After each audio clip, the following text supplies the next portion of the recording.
Hello, everyone. My name is Christine Hong. I am the director of the program in Critical Race and Ethnic Studies. On behalf of my dear friend and colleague, Neda Atanasaski, who is the chair of Feminist Studies, I am so pleased to welcome all of you to today's CRES Feminist Studies celebration of Kwaito bodies. And I'd like to begin by introducing Professor Xavier Liverman, and we'll go from there into two responses, first by Savannah Shange, the second one by Marcio Ochoa, to the book itself. There will be a short dialogue among them after that, and then an opening out to Q&A. So all throughout the celebration, please do feel free to put in comments into the Q&A, comments or questions, and I will moderate those afterwards. So I'd like to begin by introducing Xavier Liverman. He is an incredible scholar of Black studies who has very deep moorings in African diaspora studies. His research draws from Black queer studies, Black popular culture, Black performance studies, and global Black feminisms. He has been vital to the emergence of collective spaces of dialogue and scholarship, socially engaged scholarship around Black sexual economies, and a critical focus on the racialization of sex within the cultures of capitalism. He's also been central to liberatory scholarly work around Black queer belonging in South Africa, and this is the subject of his second book project. He teaches really amazing courses on Black studies methods, and this is going to be the subject of our first ever CRES grad seminar starting this fall. He also teaches on Black social movements, African queer studies, and he has a course in the pipeline on Black California. As of this past fall, Xavier taught our first ever CRES 68. This is the gateway course to the new Black Studies minor. And it's no exaggeration to say that through his teaching of this course, Xavier anchors the new Black Studies minor. He came to this campus, I should add, knowing that his vision for Black studies and his labor would be his labor, political, intellectual, curricular, would be critical to the consolidation, the curricular consolidation of this field at UC Santa Cruz. Today, the reason that we're gathered here is to celebrate the 2020 Duke University Press publication of Xavier's first book, Kwaito Bodies, Remastering Space and Subjectivity in Post-Apartheid South Africa. And let me just say again, our two respondents are Savannah Shange, who is author also of a Duke book. I mean, this is a sort of Duke gathering here. Author of Progressive Dystopia, Abolition, Anti-Blackness in Schooling in San Francisco, and faculty in Anthropology and CRES. And that will be followed by a response from Marcio Ochoa, author of Queen for a Day, Transformistas, Beauty Queens, and the Performance of Femininity in Venezuela, also published by Duke University Press. Marcia is Oaks College Provost and faculty in Feminist Studies and CRES. And I just wanted to say another thing too, which is that the CRES and Feminist Studies book celebrations really go to a kind of inaugural reason for the formation of CRES, which is for there to be a kind of community convergence and a celebration of the scholarship that we do. And I'm reminded of something that one of our friends and colleagues, Nick Mitchell, says about Santa Cruz, that this is a place where there is a genuine exchange of ideas. There's a kind of intellectual electricity here, and there is enormous excitement about each other's work. And so I'm going to yield the floor to Xavier. Thank you, Christine, so much for that wonderful introduction.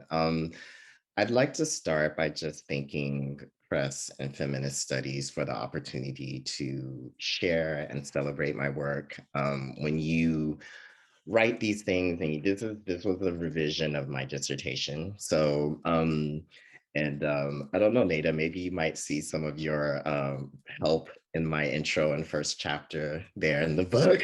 Thank you so much for that, by the way. But you write these things and you just don't know how people are going to take it up and how people are going to engage it, and you sort of release the work out there. And so it's always a wonderful moment to have an opportunity to be able to take a look retrospectively and celebrate and build community with folks, especially in this time where we're kind of all a bit separated from one another. So I really appreciate the opportunity, and I want to thank Press and Feminist Studies for giving me that opportunity.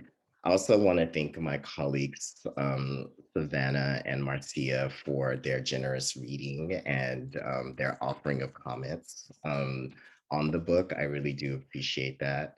I know that everyone is really super busy, so I don't take that labor for granted or lightly, and I'm very appreciative of it. And lastly, I just want to thank everyone who's here. Thank you for being here and taking time out of your day to engage this conversation.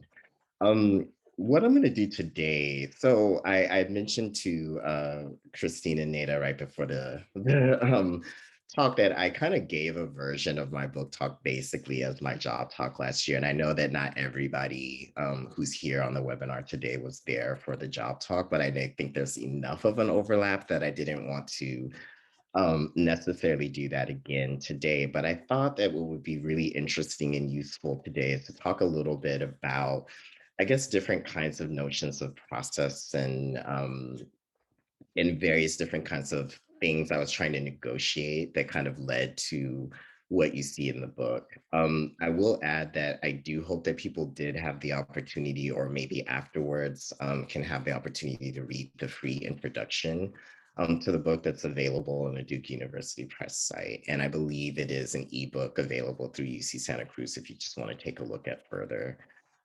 chapters through the library. So I really wanted to, this book was really a product of me wanting to focus on Africa within a Black studies framework, but wanting to do it in a way that embedded itself in a genealogy of Black studies, but didn't replicate some of the US biases or even diasporic biases within Black studies. And so to do that work, I had to also be clear about what spaces I wasn't overly epistemologically and politically invested in. And one of those was African studies, frankly. And that's not to say that it's not a space that, I mean, I go to African studies every year. So it's not to say it's not a space that I'm engaged with, but I had to make a choice about where I was going to sort of invest my political and epistemological commitments. And I felt that trying to change African studies was maybe not something I really could do, or even something I necessarily wanted to put my politics and intellectual labor behind, right? So, but I did feel like I could make an intervention into the way that global Black studies is done. I felt like I could make an intervention into rethinking the way that Africa is approached within Black studies. And that was this book was really an outcome of being um, in a Black Studies department and trying to negotiate what the study of Africa looked like, right, at that time, and what it looks like even now, right, and trying to really push for, this idea of the coevalness of contemporary African formations, cultural, political, and social, with a set of ongoing historical and contemporary conversations within a sort of larger Black global world, or a world of Black internationalism, we might call it. And so that was really you know, those were really the political stakes for me in many ways. Those were the epistemological stakes. It was about trying to write Africa in a particular way into Black studies, into diaspora studies in a particular kind of way, and to think very critically about the genealogies that this text inherits and tries to involve itself in, right? And so that was really what I kind of tried to take from from my approach to the text as far as what I see as its political and epistemological commitments. And towards that end, a lot of this was about me being an African American studying Africa, right, in a Black studies space. And so I wanted to be really particular and really clear about my own investments politically and epistemologically in the work, and writing myself in the text in a very particular kind of way as both a sort of ethical practice, but also as a methodological practice. And so it was my attempt to also do a form of critical ethnography or reflexive ethnography, if we want to call it that, right? Reflexive and critical historiographies, right? I really wanted to be a part of that conversation in a way that wasn't just a kind of facile. There was a lot of very facile gestures towards reflexivity when we were in grad school, and I wanted to kind of push, you know, beyond some of that and see what a kind of critical approach to these questions of ethnography could look like, but within a decidedly Black studies framework. And so a lot of what I ended up doing about writing myself into the text was really about both an ethical commitment to what I felt were the limits of me as a researcher, right? As well, and being very clear about, exposing those investments and those limits. But also, I think trying to be really mindful of the idea that doing that kind of work was also a way to do the work. I felt like it was both a methodological and an ethical intervention for me. Um, and then one of the things that I also was trying to do in this text was to really think about the numerous forms of disconnect, right, that South Africa was experiencing in the moment of post-apartheid, right? And of course, as many of us who study these things know, it's a process, it's a formation, right? It's not that apartheid just ends because there are elections and Mandela's in office.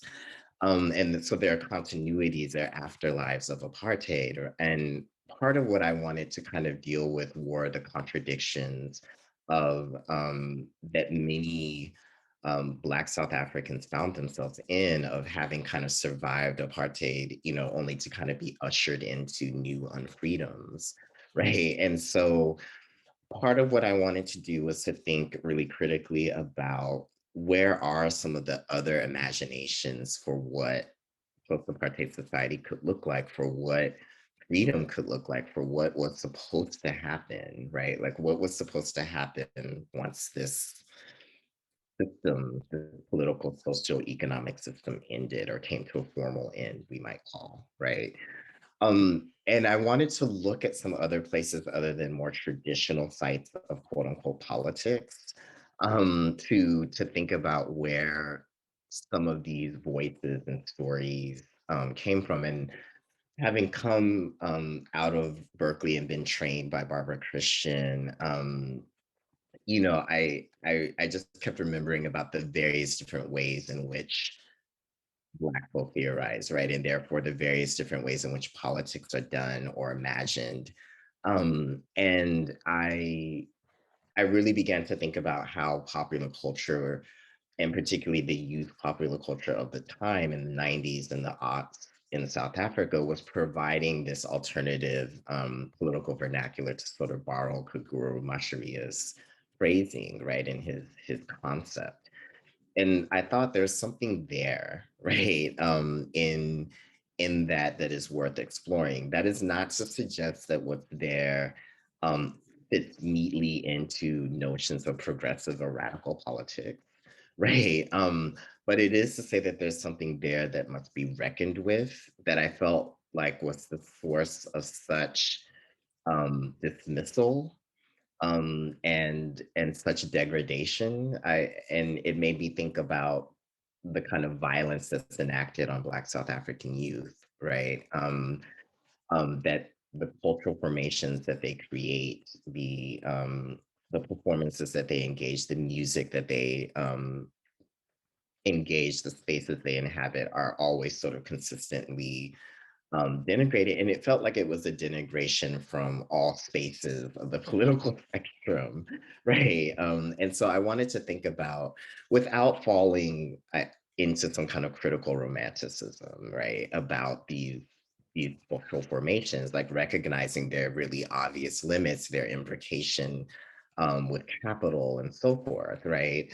But also seeing within it that there were these spaces of play, these reimaginations of identity, these reimaginations of gender and sexuality, um, that were also a critical space for reimagining and rethinking South African society and providing perhaps a different notion of what that post-apartheid transition was supposed to look like. And so this book is very much indebted to that. And I knew I needed to be interdisciplinary with that. I knew I needed to combine the ethnography and the social science techniques with more humanistic close readings of text, of performances, of spaces. And so um, that was basically kind of what I set out to do, what I felt the political commitments were, how I tried to approach this sort of um, methodologically.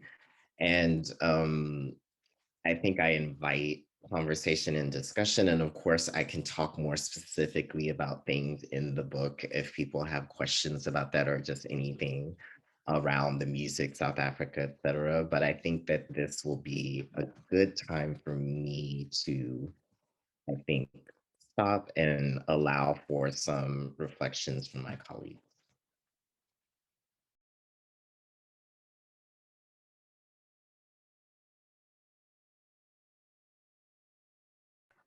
Thank you. Sorry, I'm trying to get my headphones to work. Give me one moment. Unless Marcia, do you want to go? Sorry. Sorry, I can get started if you are all right. Hi, everybody. Hi, Xavier. Thank you all for coming. I'm so thrilled to celebrate this wonderful new book and this beautiful work that you've done. Um, and I feel like events like these are important moments for us to witness the work that we really do when we're not in our meetings and in our classrooms, when we're actually out in the world asking the questions that drive us to go to the places that we end up in.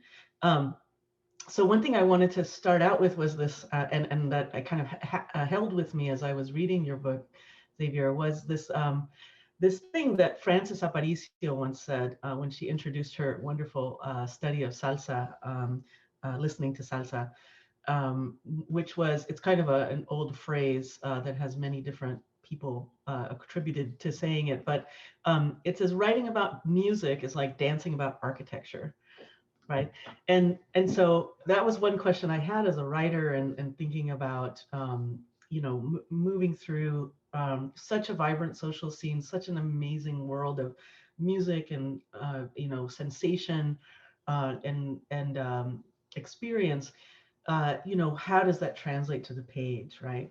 Um, and so the saying is basically that the medium of writing is insufficient to hold everything that actually is going on. So I can, your writing gives me a sense that the social world that you're coming from is so much more than I can actually even imagine. And so I want to say that also in terms of having sympathy as an ethnographer and knowing the work we do to try to get these things out in the world on paper, and that it really it's so it's so much more than what we can get on paper.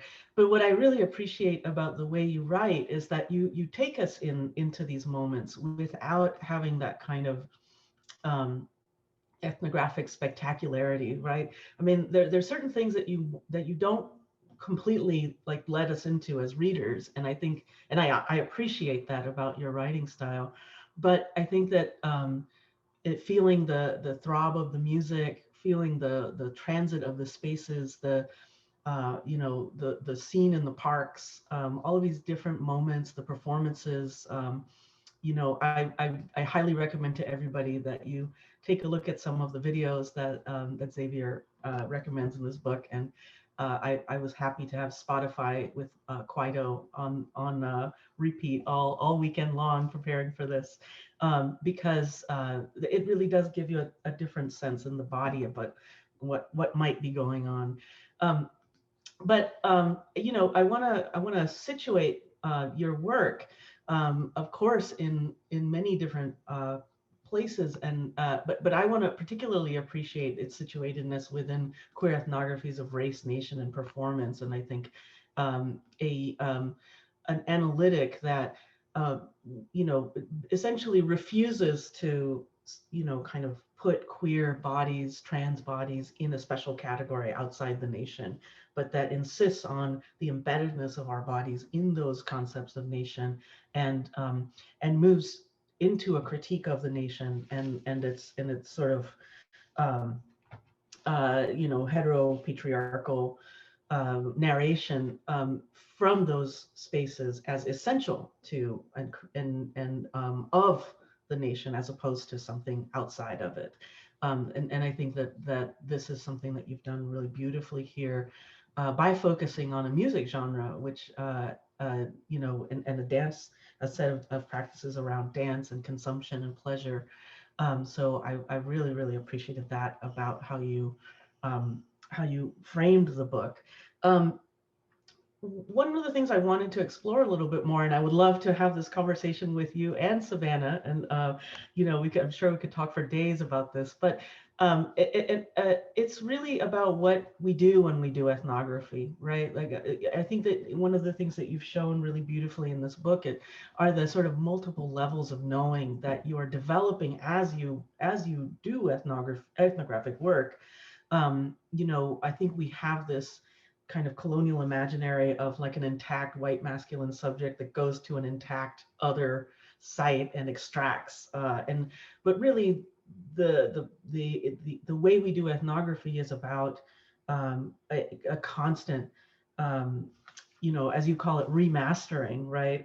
Especially those of us who are queer diasporic subjects within that practice, a constant remastering of the terms of that engagement, and figuring out ways to move through it to talk to the people we care about and honor the knowledge that we want um, to to make sure other scholars are accountable to. Um, so there's a couple of things that I think that we can talk about in terms of what we do when we do ethnography. I wanted to propose. One of them is what one of my advisors once called deep hanging out, and I think your narration of in this book is very much emblematic of that. What do we mean by deep hanging out?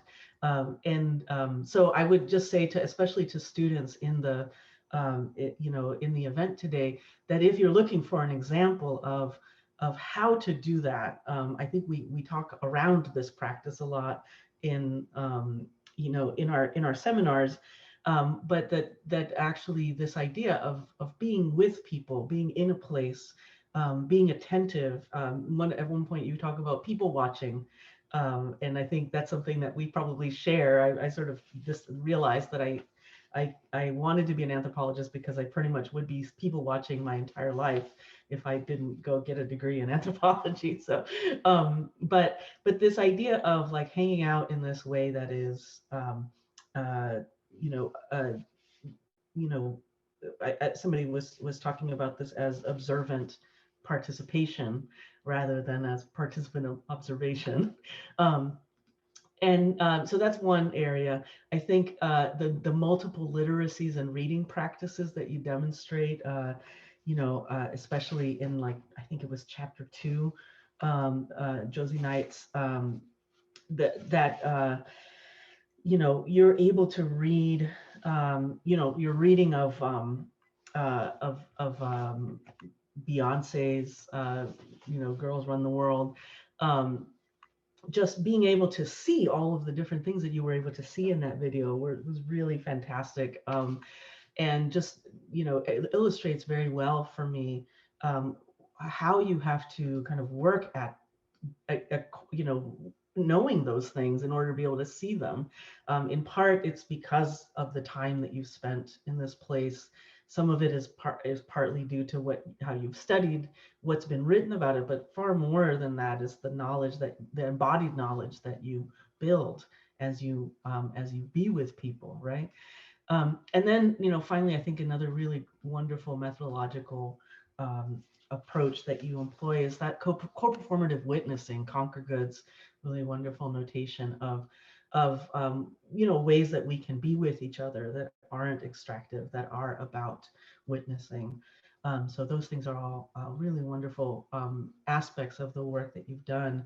Um, you know, to speak a little bit to the structure of the book, you know, I really appreciated the ways that um, you essentially bring us through your engagement with Kwaito music and bodies through a series of encounters, right? These moments in which the social context of post-apartheid South Africa and Kwaito as a site of remastering the meanings of and possibilities of freedom just crystallize, right? And I wanted to kind of witness that as well as a kind of work that you do. You know, when I returned from my work in Venezuela, that led to writing Queen for a Day, I've thought of it this way. I thought I had just been swimming in an entire ocean of like dazzling experiences and existences that I barely had words for.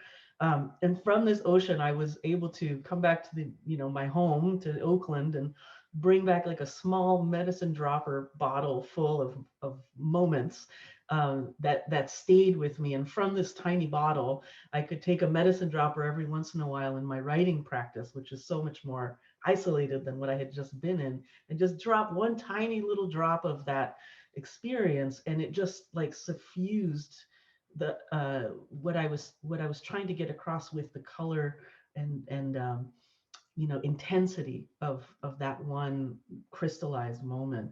And so I think that taking us through these different moments where these social relations crystallize are really important.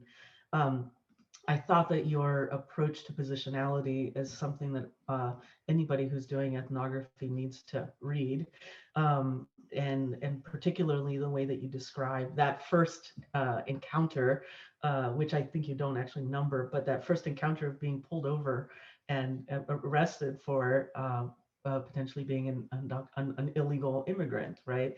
And of course, I'm thinking a lot in this moment about our own country's treatment of both driving while Black and undocumented people. I think that that completely decenters this narrative of positionality and privilege that I think prevails in our, as you say, kind of facile conversations in grad school sometimes about positionality, and really think about how does this whole axis rotate if we center a different point, right? So I think I will stop there. I didn't turn on a timer when I started, and then I'll let Savannah take over, and then we'll have some dialogue.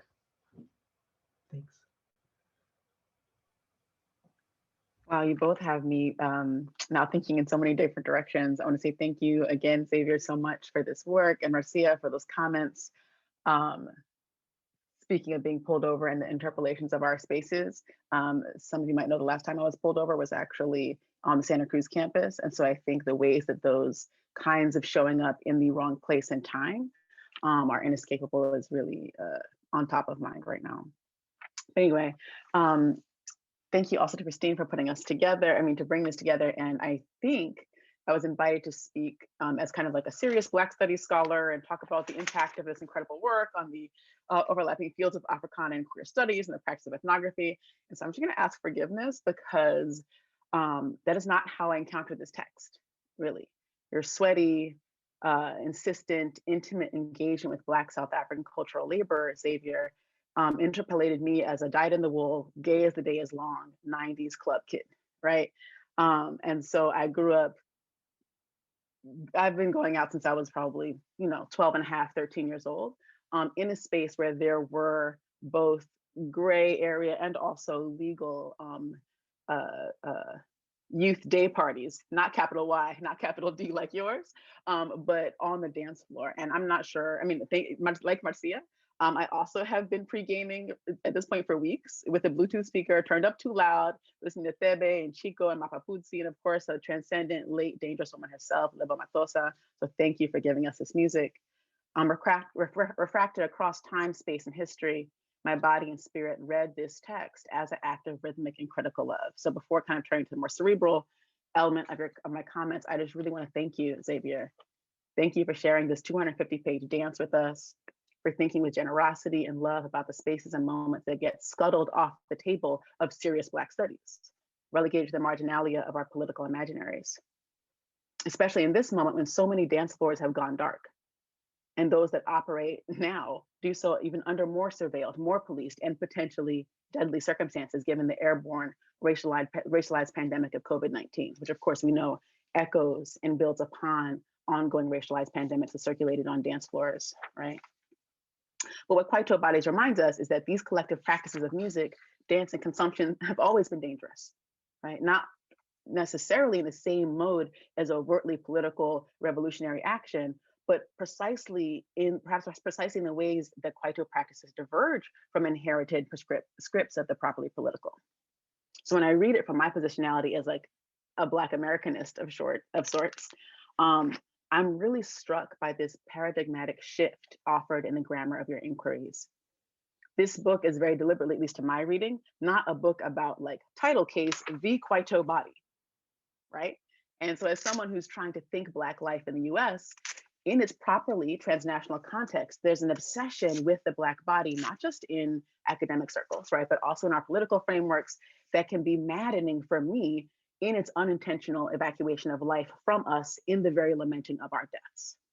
So even though I'm often actually in political cahoots with those interested in the Black body, in that like I'm uninterested in kind of like, I'm not into these kind of like humanist, like me too, pick me alternatives, I also chafe on that construction without an alternative. And what you've offered us in Kwaito Bodies is like so many gifts in your book, a remastering of Black embodiment that leans on multiplicity, incoherence, and performance as sites that produce defiant Black livingness in the context of post-apartheid neoliberalism. So given that, I want to think with a few moments of the text that were transformative for me as a reader and a dancer. And since y'all not going to read from the book, I'm going to read from the book because this book is amazing and we're about to read from it. In each of these Delanian encounters you share in the book, and sidebar, can we talk about the bibliography here, about the Black feminist citational practices? I'm sorry, Sam Delaney's Times Square Red, Times Square Blue as an ethnographic text to ground not only your methods, but your ethics of encounter in a purposely fabulous, purposely excessive, purposely dangerous, in a Matosian sense, right, way of being in the body. Just in particular, your attention to the multiple dislocations of African Americanness in the South African context really taught me a lot as an ethnographer. There's these kind of like shifting class, regional linguistic allegiances that are illuminative for me because I work in places that I've never been from. My first book is on San Francisco, and yet because the flattening that you speak to of what Black Americanness is supposed to look, walk, and talk like, I'm always or often assumed by non-Black anthropologists to be working at home, right? To be asked questions as if I was a native ethnographer in a place where I'm just as much a interloper as I am a relative, right? These productive dislocations were on display in the encounter you describe at O nightclub, which is what I want to share a bit from. And so for those who haven't read this section yet, it's about a night out clubbing in the Melville neighborhood, which is literally named in Time Out's most happening neighborhood in South Africa for 2019, if you want to just get a context of what we're dealing with. And like you, Xavier, I often play party taxi, right? I'm your extrovert's favorite extrovert. And I'm often organizing folks to going out and kind of curating a night that matches my desire for release with what I imagine the people I'm taking will fancy, right? So where can I pick where they will go home the latest and I can dance the longest since I have to take them home? I'm putting a lot onto you, but that's where I read it from, right? So in this instance, right, your imaginary of what your friends from Soweto wanted from the night was confronted really and collided with their reality. And so I'm going to share like a little piece just for context. And this is on 77. For me, the experience at O was so similar to the many predominantly white gay spaces in the United States. As an African American, I was annoyed at what I felt was the recreation of white gay space on the African continent that inhibited me from being exposed to the various ways that Black South Africans might experience queerness. Frankly, I longed for this space to be recast, to be made Black, and therefore, in my eyes, to be more representative of Africa. Yet what I was being confronted with was the reality that in the midst of all these white gay men, we were indeed experiencing an aspect of African queer life, one that was no less real for those who lived it. So we already have that confronting of realities, but then it goes deeper. Also, for Black African subjects from the township, clubbing in Melville was not an everyday experience. It may very well have been representative for me, since as a Black middle-class African American, I had access to those spaces regularly. This different type of experience was something my friends wanted to have, but they didn't have the kind of regular access that I had. The idea of my township companion participating in the overwhelmingly white rave culture scene of South Africa had perplexed me and taught me something about the unexpected routes between the space of identity and musical consumption. It was also the case that perhaps this crew of friends did not want to perform or be township on this evening. Unlike many at the places we went to, including myself, they would actually return to the township at the end of the evening. I'm sorry, anthropologists talk a very big game about reflexivity, but most of us could never. Okay, the vulnerability, the analysis, the connection back to the performative demands we make on each other, these agentive modes of political consumption enacted by Kwaito bodies on a nightly basis. Come on, this is what we need. This is why I feel like this is why your text can ground a methods training, not just a methods class, a methods training, right? And you take this analysis further in your hailing of Catherine McKittrick's approach to Black studies. This is the second very small section I want to read, just so we can get some of this intimacy with your fantastic words. You bring in McKittrick to say, geography is not, however, secure and unwavering. We produce space, we produce meanings, and we work very hard to make geography what it is. That's from McKittrick, right? As the bodies of mostly young Black people move through the city seeking sonic pleasure, there are implications of their presence in particular spaces. Such spaces are open, closed, or in the case of O, ajar. The city is the ultimate expression of possibility for the human. It is the space of the or the opening through which the innumerable moments of the everyday combine to create possibilities. And like so many moments in this text, gems are just pouring out of your literary pockets. And I say that in the South African context, knowing that the price of diamonds and platinum and gemstones, they extract from the bones of would-be Kwaito bodies surviving so close to the same shebeens and nightclubs under study. But this notion of ajar as a remastering of Black spatial metaphysics, I think it's going to take a life of its own, right? And it's such a gift to us who are invested in mapping and unmapping Black geographies, right? What does it mean to think in between binaries we've inherited? And so I'm going to speak to two other gifts that Xavier Kloss, aka Santa Liverman, has left under the tree of Africana studies, and that is melancholic conviviality.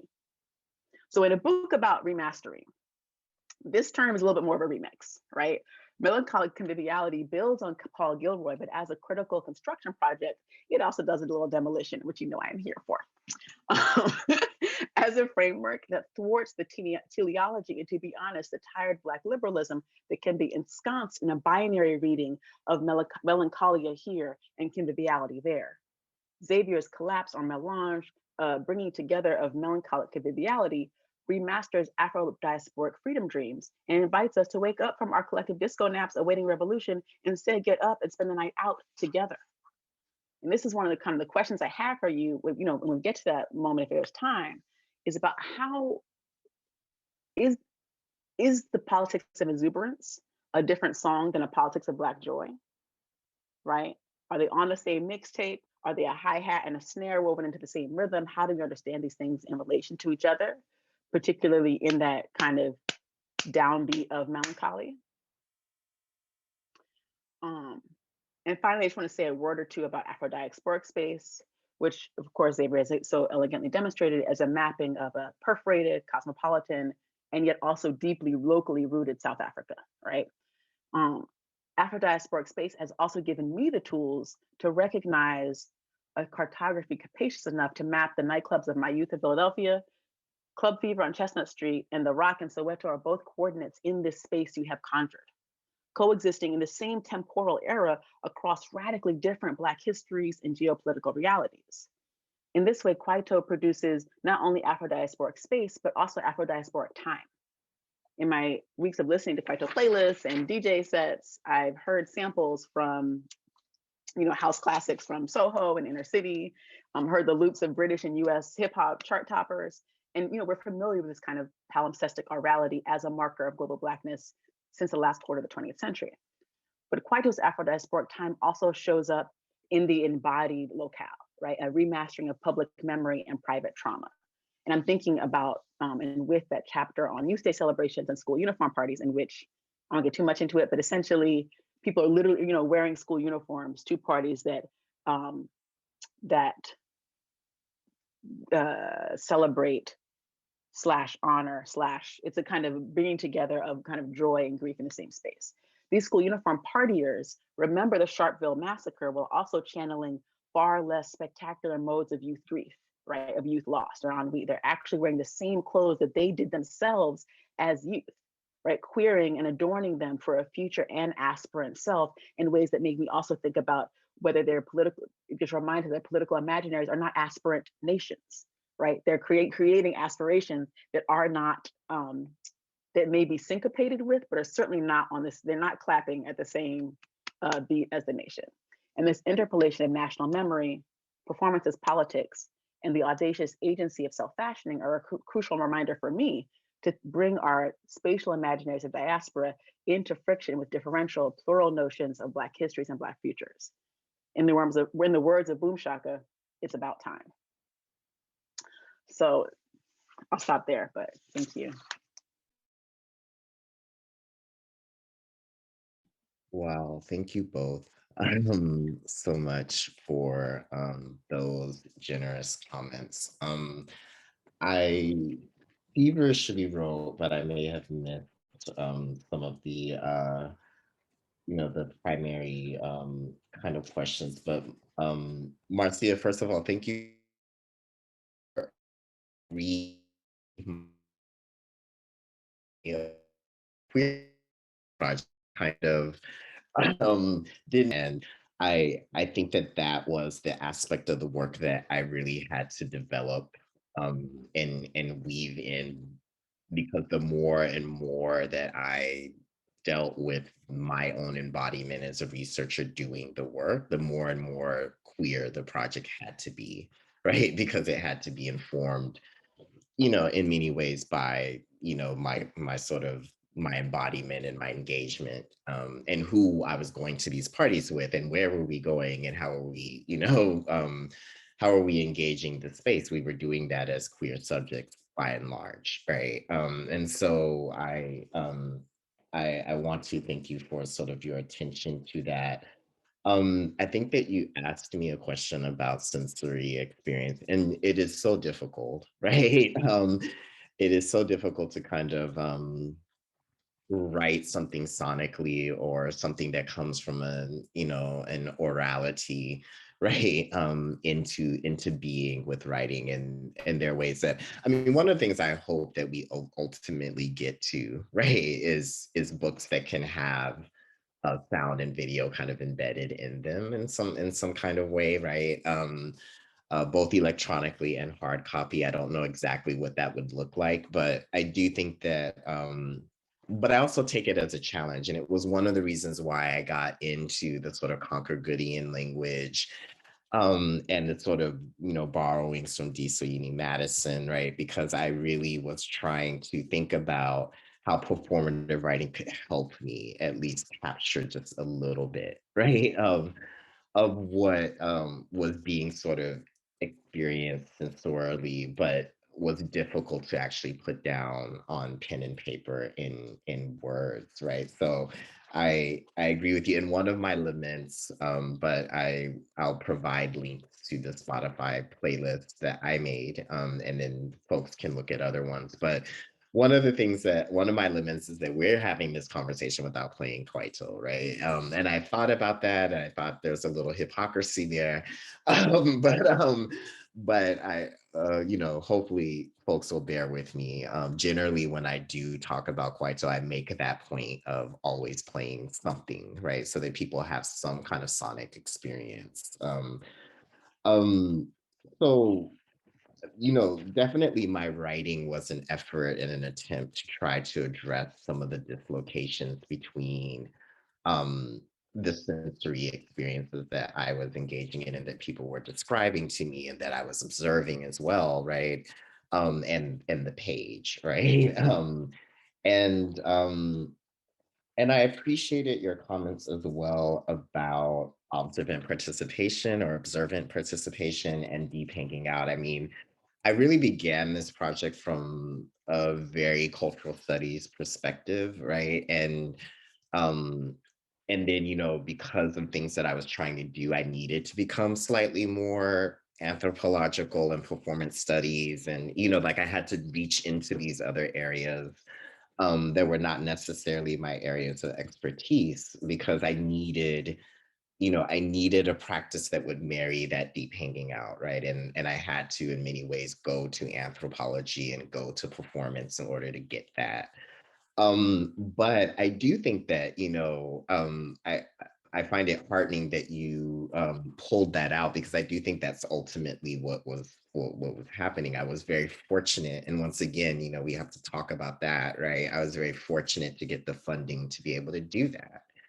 Certainly, I didn't have the money lying around to live in South Africa for 2 years, right? While I was doing my research, but I was able to get the funding to do that. And so that really allowed me to not have to rush through the ethnographic process. That allowed me to really be able to be there.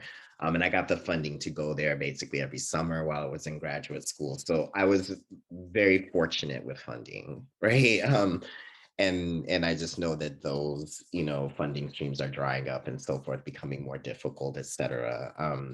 But at the time I was able to do a little bit of that slower pace, and just kind of more of like almost a Herstonian, right? Like just hanging out with the person and talking with them. And, I was definitely, while I don't fight her specifically, I now think of like, yeah, I was clearly being influenced implicitly, by some of the work that I had read there. And so, yeah, I appreciate that, and also the notion of encounters as well, right? And and thinking about and trying to think about the different positionalities and the different ways of reading, right? And thank you for sort of also like touching upon the reading practice that was also invoked. And Savannah, wow, just thank you so much because I think that sometimes I forget um, the sweaty, intimate aspects of this work, right? Clearly, I was a lot younger when I was started doing a lot of it. I definitely don't think I could produce that ethnography today, but thank you for just reminding me of that and remembering that. I think that's also part of the of maybe the sensory that Marcia was also getting at.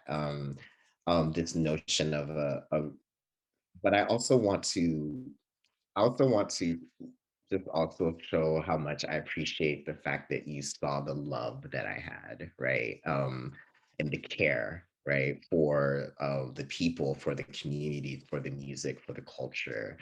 Um, and that was something that I always wanted to come across in the work. So that it's there and able to be um, engaged and determined by the reader is something that I'm very appreciative of because for me, honestly, it started off with just I love this music and I want to find a way to write about it. And then, trying to then think about, okay, well, what does it mean for me to love this music and want to write about it? Right. What does that in fact mean? Right. And so I'm glad that that was able to come across. Thank you as well for just the various different ways that you pointed out certain kinds of gestures that this text is trying to make to the field of Africana studies. Because part of what I didn't want with this text, and why I was very deliberate about the way that I framed it, and also my choice to always pair analytically a sort of African scholar or South African scholar with a diasporic scholar, right, was that I really want this text to be read by folks who don't necessarily study Africa, but are Africana studies scholars, right?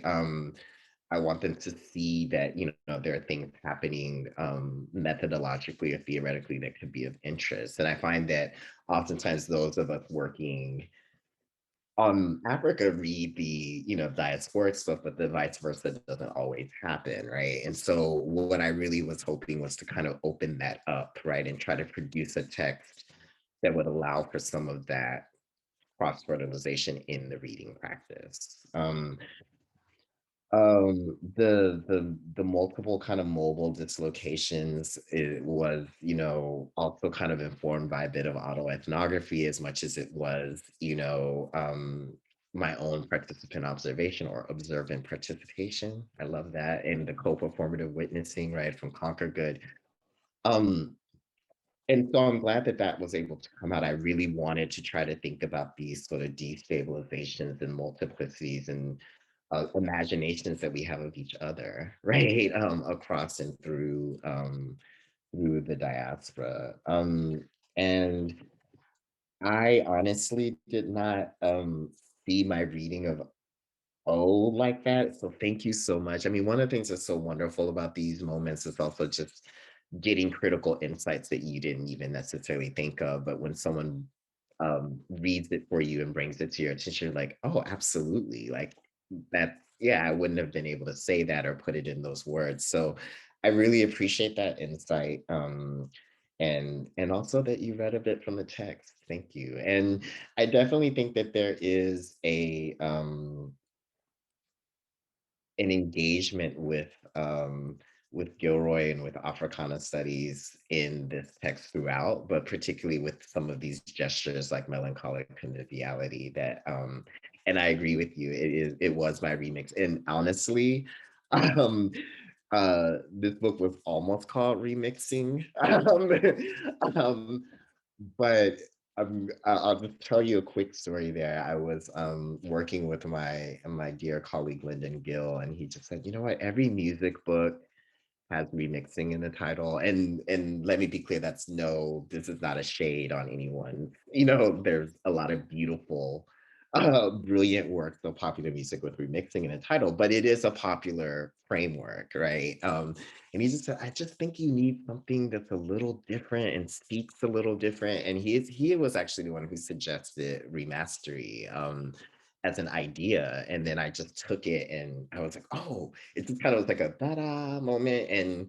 Um and then I just was able, I had to do the work of fleshing it out and weaving it through the text, but it was like it resolved a lot of it. It gave me an overarching framework, along with Afro diasporic space and a few of these other frameworks that you so rightfully point out. So I I just wanted to say that, that I went with the remastery, but I would argue that yes, melancholic conviviality is absolutely a bit more of a remix than a remaster. But I think that's really all that I have to say for now. I want to give folks, because we have about a half hour time for Q&A. So, Xavier, we have a question from Teresa Johnson, um, asking the question about how might you have approached this research, if you hadn't been able to travel there so frequently and spend long periods of time with respondents. How might, current day researchers, especially grad students, jump into the depths of ethnography with limited time and resources? It seems like Marcia is also going to furnish an answer, so there might be collective conversation from everyone here. Yeah, I can just begin by saying two things. I think that one would be a recognition that it may not quite be able to be done in quite the same way, right? Because I think that part of ethnography is about being in space and with people. And there's a lot that we can do digitally. I mean, there are like so many things that weren't around when I was starting to do this research. So maybe I wouldn't have needed to spend so much time in the field and make so many trips. I mean, there wasn't even like Facebook had just barely started, right? Like by the time, I was finishing, there was no WhatsApp, so um keeping in contact with people and making calls was really difficult, right? So I do think there's a lot that has been advanced with digital technologies that can allow for the experience of space, right? But I do think that there are limitations to that. And I don't know, I think I definitely feel like, and it's part of what I'm grappling with now, frankly. I don't know if that queer belonging project is really going to get done at this point or how it's going to get done. I'm actually beginning to think about what a different kind of project would look like because I just think it's going to be a while. Well, two things. It's going to be a while before I'm going to be able to get back to South Africa, frankly, and secondarily, even if so, my life is just so much different. When I was in graduate school, I just didn't have the personal commitments and family commitments and things like that that I have now. So, picking up and I will say that my parents lived in the area where I went to grad school. So, it was like pick up my stuff, drop it off in my parents' garage for the summer, go to South Africa, come pick it up at the end of the summer, move into my new apartment, right? Like that was literally like my yearly um thing in grad school for the most part, right? And so yeah, I do think that the work probably would have been a more media studies, a more, kind of that kind of a project. I would have had to kind of excise some of the ethnographic elements, because some of those, like some of those scenes that you're reading about were things that could only come about because I had been there for 2 years, basically, right? Like so people had gotten used to me. There was a point where a lot of times people had kind of forgotten that I was doing research, right? I was just someone going clubbing with them, right? On a regular basis or hanging out on a regular basis. So I think that I guess that's what I'm saying. I don't know how much of this book would have been able to be retained without that ability. But I think some of it could have. I think some of it could have. And I think that there's a lot more that you can do even digitally to kind of engage with folks, kind of be present even when you're not present, right? That I just think wasn't possible back when I was doing this research. So I think it requires creativity. I think it requires an acknowledgement of some of the limitations of digital ethnographies. But it is like an opportunity to creatively think about how to do ethnography differently, particularly for folks with limited funding and or limited time, right? I'll jump in a little bit and just make note of something that you actually say in your uh, uh, acknowledgments, which is that you received a FLAS grant to go study in South Africa. And in some ways, that I know a number of people who have done that themselves, like in diasporic kind of connections to places that they ended up getting FLAS money to go visit. So foreign language areas study is a program of the U.S. State Department. So it is like make no mistake that these are we're definitely perverting the use of government money in this case. But I what I want to propose in terms of the question that Teresa asked is to basically, I think that you came up with this project because you wanted to be in this place and ask these questions, and whatever you were able to do. I know that you're saying you're fortunate with the funding. I actually think your project was really so amazing that people wanted to fund it. But you use these funding instruments to get to the place. And the thing is that those grants are going to be given to people every single year. Maybe there's going to be few of them this year or whatever. But that's an established funding source. And all you have to do is be legible to it in some way, to put it to your own uses. And so I would just encourage graduate students to not count themselves out of contention or say that there is no way to get funding, because there's a lot of us who have gone through and gotten funding in different ways that can help you get grant proposals ready, help you think about where you might apply.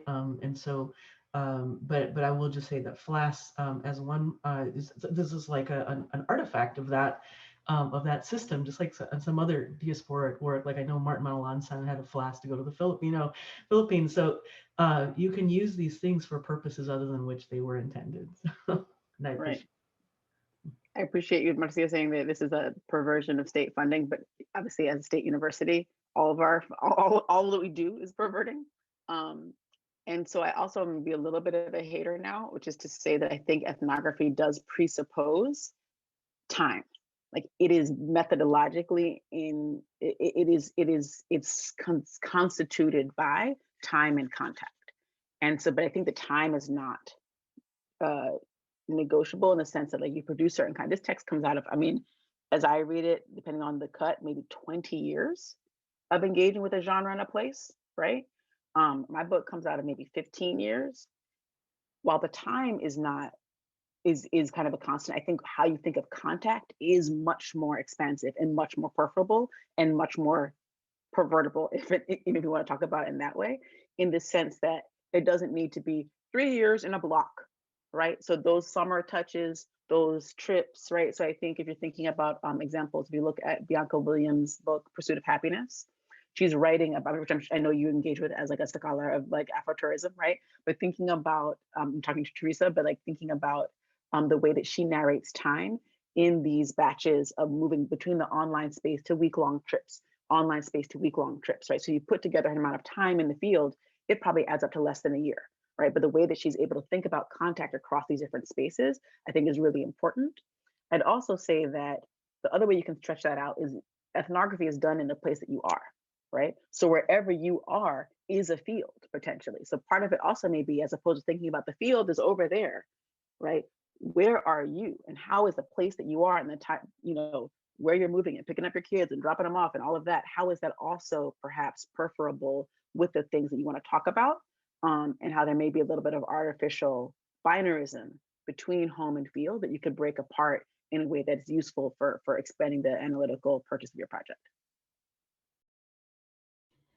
Xavier, I'll join everybody in offering my congratulations on your brilliant and beautiful book. And thanks, Savannah and Marcia. Before I read the next question, I'd like to remind everybody to feel free to keep the questions coming in the Q&A. The next question is from Mark Matera, and he writes, Xavier, I love how you started your remarks by reflecting on the books and your own relationship to Black studies versus African studies. South Africa is a major influence on Black studies today, from Afro-pessimism to notions of racial capitalism, but that influence isn't always surfaced or reckoned with directly. Can you say more about what, for you, an engagement with South Africa can offer to Black studies as a formation? Yeah, sure. I mean, for me, I think that I just think that so for example, I mean, you mentioned Afro-pessimism, and I think that, I think a real engagement with the African continent or a real engagement with South Africa um, would require, I think, a reformulation, at least of the name, and I don't mean to sound, dismissive but there's, a whole body of Afro-pessimistic thought rooted in the African continent that somehow, I think gets passed over in sort of adopting this term as a way to describe, a particular kind of intellectual and analytical formation. So I think that's just even one element about thinking from a South African space that can inform Black studies in a different way, right? And so I think that, that's just, it's just kind of one example, but I think that part of it, I think, is also for me was thinking about like what kinds of terms and ideas um, mm, can travel and what ones might need a bit more specificity, right? And I think a lot about creolization, for example, right? I mean, I was in grad school at a time where I felt like that term was kind of being proposed as some kind of analytic for thinking about Blackness in a sort of totality or a kind of globalized space. And I think that, I worked with that a little bit in South Africa, and then I found a lot of analytical limits to that. And then that's what got me ultimately to kind of thinking more about Motswako, right, as the idea that I end up engaging in my chapter two instead, right? And I think that it's a way to kind of play with the similarities, but then to still be rooted in a certain kind of specificity. And I think that I guess for me, that's what I feel like an engagement with South Africa, writing back to Black or writing into Black studies, which once again, for me, it's not about taking an area studies framework and then imposing that onto Black studies. I think it's about acknowledging this sort of larger genealogy of Black studies work on Africa, right? Going back to people like Blyden and Du Bois and so forth, right? And then thinking about how that work creates a particular kind of genealogy for Black studies to kind of um, really re-engage with the kind of coevalness and contemporariness. I don't know what that's not a word, but of the African continent within a sort of Black studies framework, right? So, I mean, I think that Black studies is very comfortable with Africa as a site of history, right? But certain kinds of contemporary formations, I think is where I think there's more, where I think a working from South Africa could do something that would be really interesting. Um, for the Black studies as an intellectual and political formation. I wanted to read a question from Anjali Arandaka. Oh, sorry, my father. Okay, sorry about this. Anjali begins by thanking you for the lovely introduction to the book and states that she will read it with great pleasure, but wanted to pose a comparative question. Um, Anjali is curious to know if you thought about the iterations of Blackness and sound and subjectivity across parts of Africa that don't necessarily get constituted as Africa within the United States, specifically here thinking about North Africa. The question is motivated by how the questions that you pursue in this book can translate across as well as to other post-colonial worlds. Yeah, thank you for that. I haven't done a lot of thinking about that. I think that, but what I would say is that I do think that there are elements of the frameworks that can work. I mean, I've been in conversation with folks, you know, in other parts of Africa, the Northern Africa, et cetera, who sort of, when we start talking about the musical cultures and the political and social frameworks, we find some similarities. So, and I think that uh, I think there were gestures that I also did make to other sort of global South spaces outside the African continent. Perhaps not as transnationally, as I could have done, but so yeah, I haven't given it a lot of thought, but I do think the racialization of the African continent is something that does kind of create an interesting way in which North Africa gets talked about, right?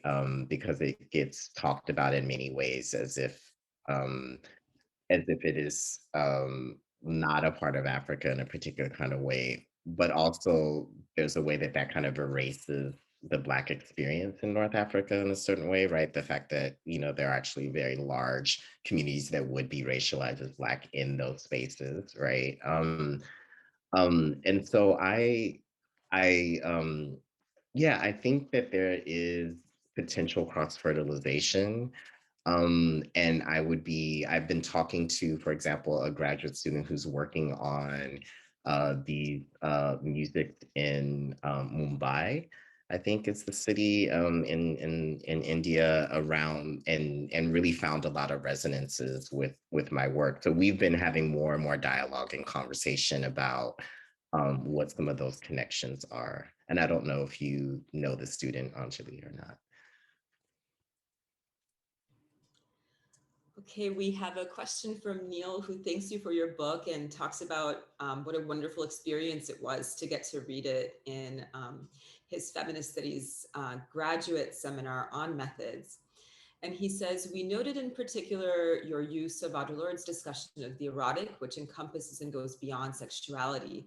Can you reflect on how this is useful for your particular use of intersectional analysis, perhaps with reference to some theorists' polemics that separate intersectionality and affect?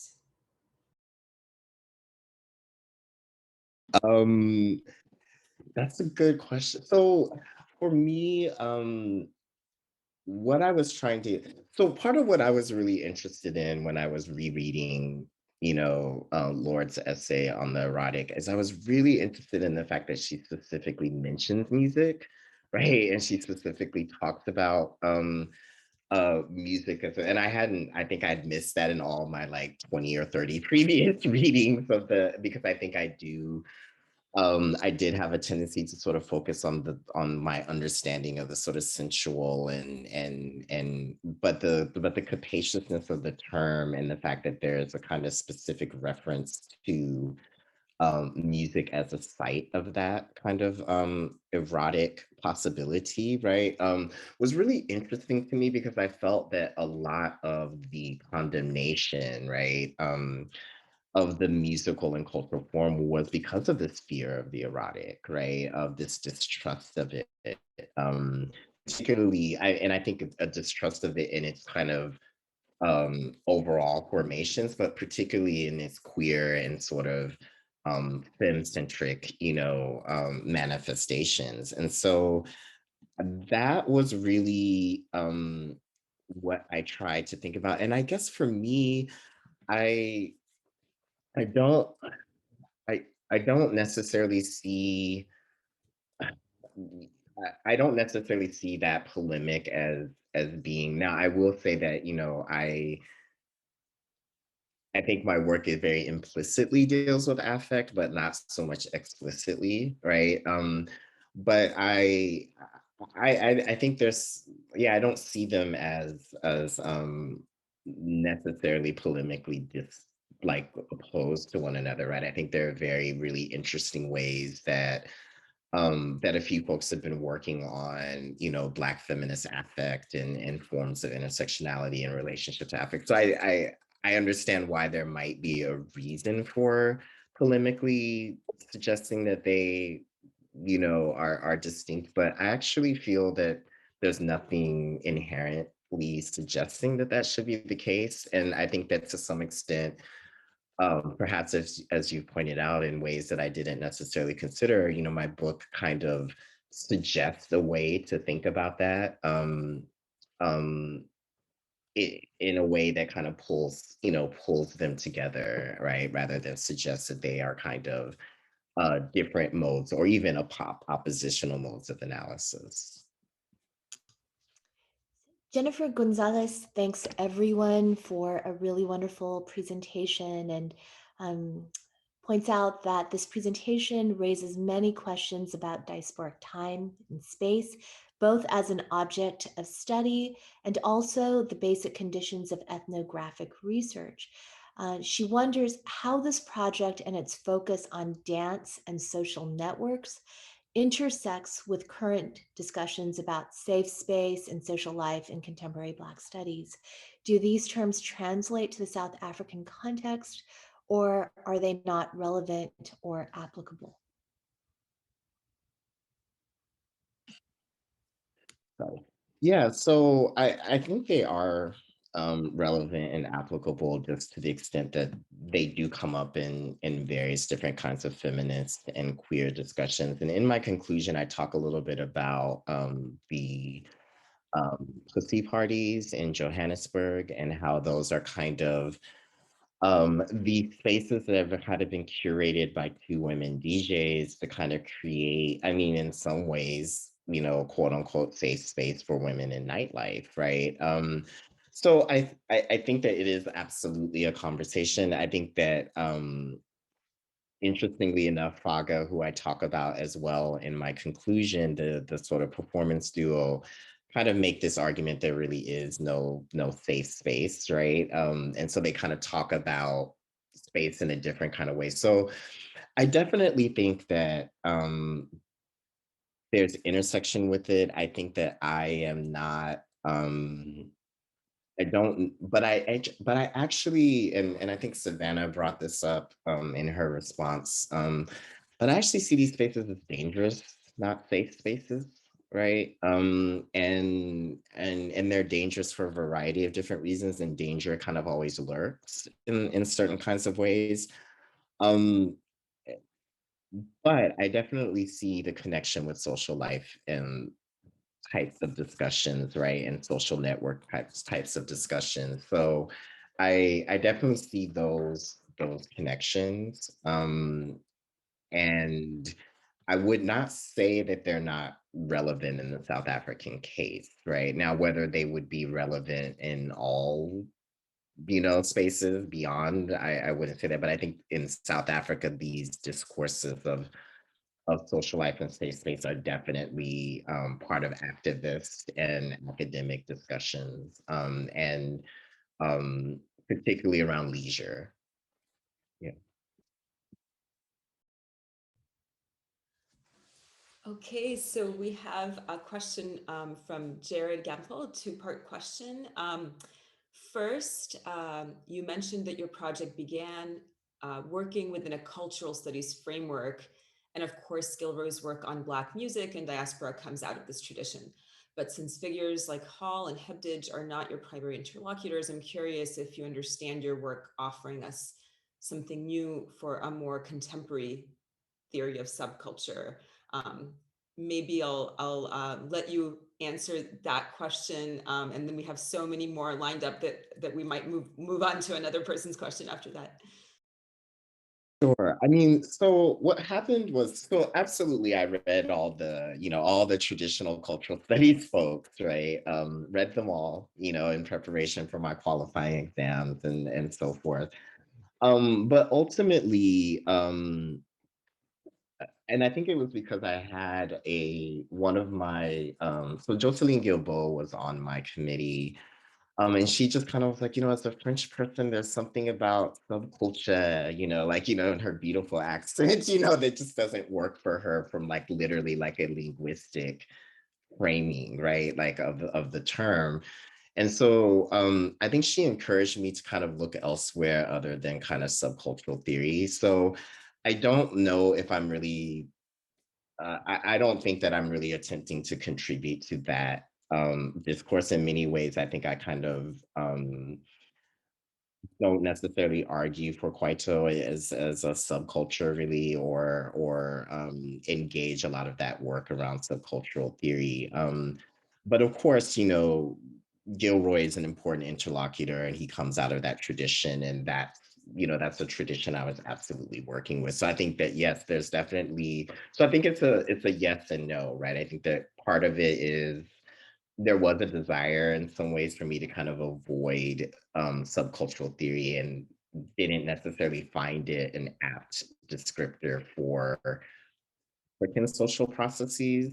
Um, on the other hand, though, there is a desire on my part, even if it's not maybe explicit, right? To kind of, I think, offer something, I don't want to say new, but offer something in addition or build on you know, a cultural studies framework. And I think also what I was really interested in was that dialogue that was happening between Stuart Hall and Bell Hooks, right? Between the British folks, and how that got taken up in the US context. And so part of my work is very influenced by those debates and contestations that were happening between Black British cultural studies and Black cultural studies as a formation in the United States. and the kind of tensions that wrought in the field of Black studies, right? Where I think there was ultimately a turn away from cultural studies in a lot of Black studies spaces because of some of those battles that had been fought in the 80s and 90s. And so I was coming into the aftermath of that and trying to find my way. And I think this book is a bit of a reflection of kind of my embrace, but also my distance from classical cultural studies.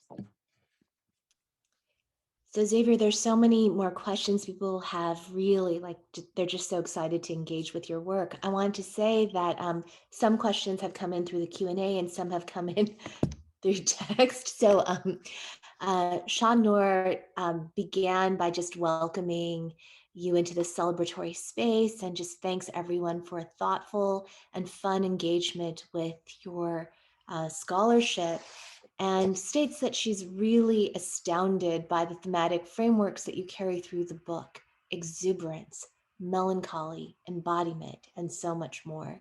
Could you speak, Xavier, about how your research focus came to center bodies in a discussion of space, music, and sound? Because part of this is about methods. Your work is about methods. Part is about object study, and another part is about writing about music. And I think this is linked in some ways to Velashni's question. And Velashni begins by thanking you for a really powerful reminder of how political time is both clocked and interrupted by the beats of the body. Velashni also thanks you, Savannah, for so beautifully drawing out the pulse of the book. And so the question that Velashni has is about the embodied practices that you study and how they themselves unleash affective complexities that precisely because they cannot be contained into state regulated emotions like the grief and guilt of the TRC, offer another space time for South African political futurity. And so the question that Velashni poses is, the question is, what are the political possibilities of staying close to melancholic joy? And how is that, I would just add, this is me, an embodied practice?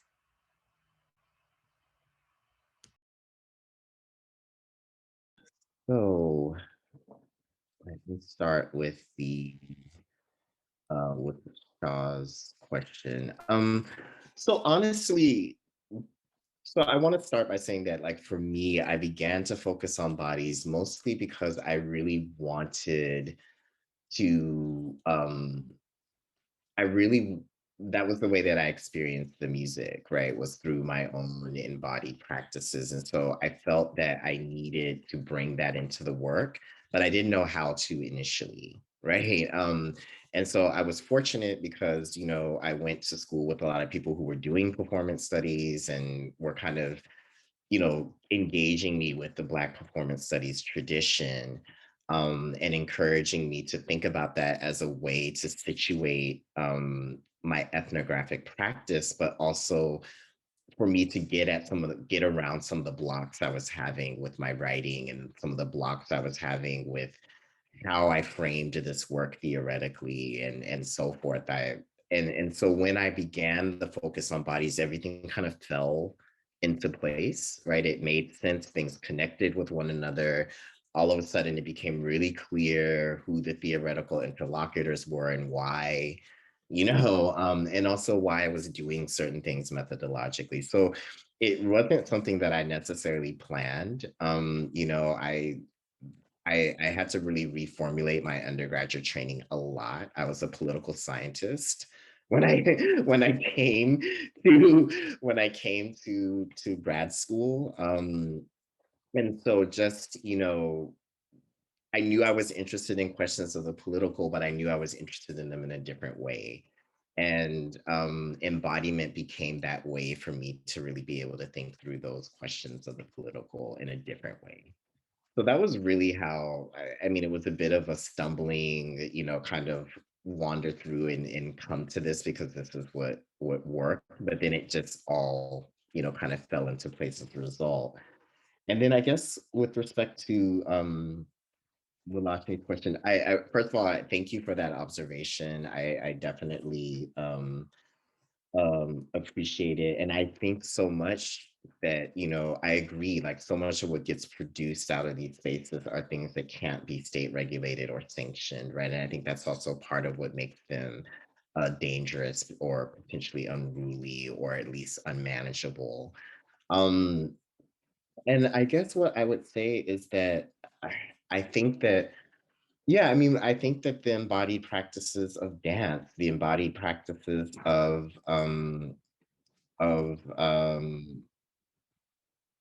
making music and singing and and all the things that you do before you go out and all the things that I tried to kind of give a glimpse of were these alternative political visions in many ways. And I would actually argue that since I've done this research, it's just become even more vibrant, right? It's just kind of moved into different genres of music and different kinds of expressions.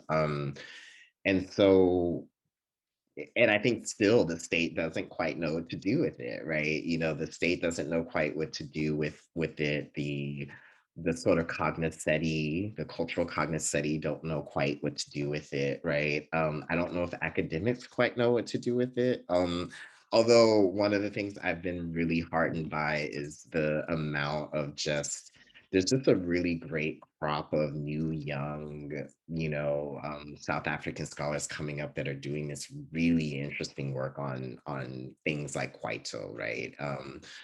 Or other kinds of popular cultural formations that you just weren't getting even as recently as 10 years ago. So a lot of these like master species from BITS and UWC and so forth, they're amazing. I was like, I want to work with these students, right? I say all that just to say that I see the embodiment. I don't always know what it looks like, and I think that's part of what's difficult. I sometimes know more what it feels like, or I'll know it when I see it, type of thing. And I think that's what makes, I think, it challenging to translate it on the page and into an academic study. Thank you so much. I think we're over time, but I wanted to thank you, Xavier, for letting us celebrate with you. I really wanted to thank you, Marcia, and thank you, Savannah, for your comments and helping us celebrate Xavier. I wanted to apologize to everybody in the audience who posed a question that we weren't able to get to, but we are so fortunate to have Xavier as like our colleague, and I'm hopeful that we'll all get to have many conversations with him in the years to come. And thank you all for joining us. Thank you. And Xavier, if you could just look at the questions before you go, just because you might be able to have conversations with people outside of this space. There are two at the very end, one from Madhvi and the other from David Anthony. Yeah, I saw them both, and so Oh, I you do? definitely I just may need to take a screen capture of them because this disappears when the chat ends, right? I mean when so let me take a quick picture and then I will definitely like email you both. I'll take the pic. Oh, you got it. Okay. Cool. Thank you. Thank you, Xavier. And actually, I just want to say, I think your book, especially chapter 5, answers David's question. So, Yes. we'll have more conversation about it. So thank you again. Yeah. Thank you for the chance to celebrate. It's been fantastic. No, thank you. Thank you, everyone. Thank you so much. All right, I'm gonna. In the after party. Okay, so yeah, so I'll be bringing the cake so people can see it. Right. I'll see See folks you in a in a few. second. Okay.